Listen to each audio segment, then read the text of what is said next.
اعوذ باللہ من الشیطان الرجیم بسم اللہ الرحمن الرحیم۔ شروع کرتا ہوں میں اللہ پاک کے نام سے جو بڑا مہربان نہایت رحم کرنے والا ہے۔ محمد مصطفیٰ صلی اللہ علیہ وآلہ وسلم پر لاکھوں کروڑوں درود و سلام۔ شمعون نامی مشہور آتش پرست خواجہ حسن بصری کا پڑوسی تھا۔ وہ 70 برس تک آتش پرستی میں مشغول رہا۔ آخری عمر میں وہ بیمار پڑ گیا۔ کئی روز گزر گئے مگر عمدہ علاج اور تدابیر بھی اسے صحت یاب نہ کر سکی۔ تو ایک روز خواجہ حسن بصری رحمۃ اللہ تعالی علیہ اس کی عیادت کو گئے۔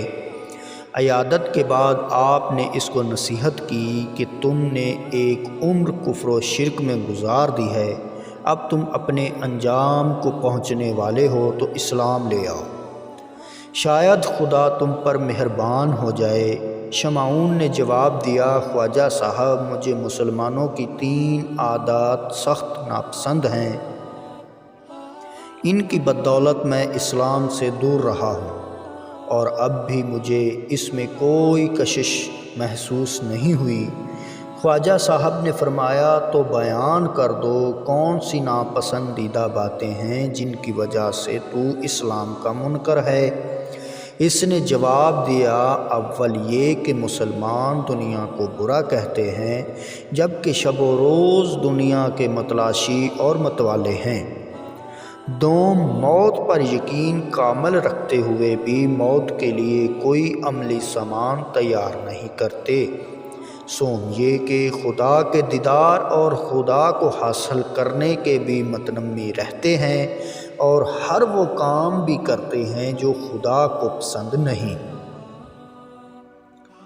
خواجہ حسن بصری نے جواب دیا، تمہاری گفتگو بڑی اچھی ہے، اس میں حق شناسی کی دلیلیں ہیں، مگر یہ بتا کہ تو نے صرف ان باتوں کی وجہ سے 70 برس آتش پرستی میں برباد کر دیے، جبکہ ہر ایک مسلمان اور کچھ نہ کرے کم از کم خدا کی وحدانیت پر یقین تو رکھتا ہے، اور اس بات سے اس کو خدا کا قرب تو ملے گا۔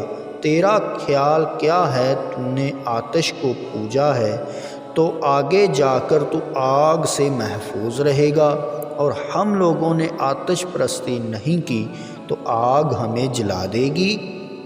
یہ کہہ کر خواجہ صاحب نے فرمایا، ایک آگ جلائی جائے، میں اور شمعون دونوں اپنا ہاتھ آگ میں رکھ دیں گے، دیکھتے ہیں آگ آتش پرست کو جلاتی ہے یا خدا پرست کو۔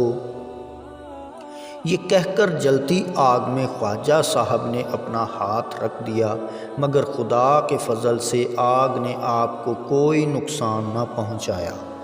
شمعون نے بھی رخ پرور منظر دیکھا تو اس کا دل ہدایت الہی سے منور ہو گیا، اور فوراً خواجہ حسن بصری رحمۃ اللہ تعالی علیہ کے آگے ہاتھ جوڑ کر بولا، حضرت اسی وقت کلمہ پڑھائیے، کفر و شرک میں ایک عمر بسر کی ہے، چند سانس باقی ہیں، کیا خبر گھڑی پھر نصیب ہو کہ نہ ہو۔ اس کے ساتھ یہ مطالبہ کیا کہ اگر میں خدا پر ایمان لے آؤں تو کیا آپ مجھے گارنٹی دے سکتے ہیں کہ میں عذاب الہی سے بچ جاؤں گا؟ خواجہ صاحب نے فرمایا، کیوں نہیں، میں تمہیں لکھ کر دیتا ہوں کہ اگر تم مسلمان ہو جاؤ تو خدا تمہیں ضرور بخش دے گا۔ چنانچہ ایک اقرار نامہ تیار کیا گیا جس پر خواجہ حسن بصری اور دیگر عادل حضرات کے دستخط بطور گواہ کے رقم کیے گئے۔ پھر شمعون نے کلمہ پڑھا اور مسلمان ہو گیا۔ ادھر وہ مسلمان ہوا، ادھر اس کی روح قبض عنصری سے پرواز کر گئی۔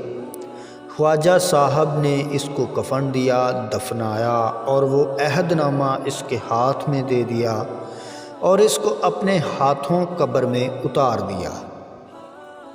رات کو خواجہ صاحب کو ایک پل کے لیے بھی نیند نہ آئی، ساری رات نوافل میں ادا کی اور خدا کے آگے عرض کرتے رہے، اے رب کریم، میں تو خود ایک گنہگار آدمی ہوں، میں کسی بخشش کی ضمانت کیا دے سکتا ہوں؟ میں نے ایک دعویٰ کر دیا ہے، اب تو میری علاج رکھنے والا ہے، ورنہ قیامت کے روز میں اس شخص کو کیا منہ دکھاؤں گا جس نے میری ضمانت پر کلمہ پڑھا۔ اس بے کلی میں خواجہ صاحب کی آنکھ لگ گئی۔ خواب آیا، کیا دیکھتے ہیں کہ شمعون کے سر پر تاج ہے اور وہ مکلف لباس میں ملبوس جنت کے باغات میں سیر کر رہا ہے۔ خواجہ صاحب نے فرمایا، اے شمعون، سنا تیرا کیا حال ہے؟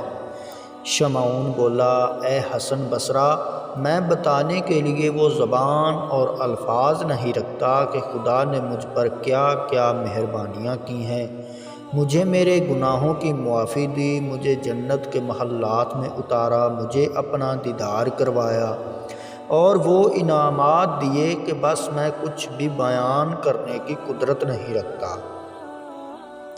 پھر اس نے وہ عہد نامہ حضرت حسن بصرہ کو واپس کر دیا اور کہا، اب آپ پر کوئی ذمہ داری نہیں، آپ ہر ضمانت سے سب قدوش ہیں۔ جب خواجہ حسن بصرہ کی آنکھ کھلی تو حیران رہ گئے کہ وہ اقرار نامہ آپ کے ہاتھ میں تھا جو شمعون کو دے کر قبر میں اتار آئے تھے۔ آپ فوراً سجدے میں گر گئے اور عرض کی، اے میرے مالک، تیری ذات کتنی مہربان اور رحم کرنے والی ہے۔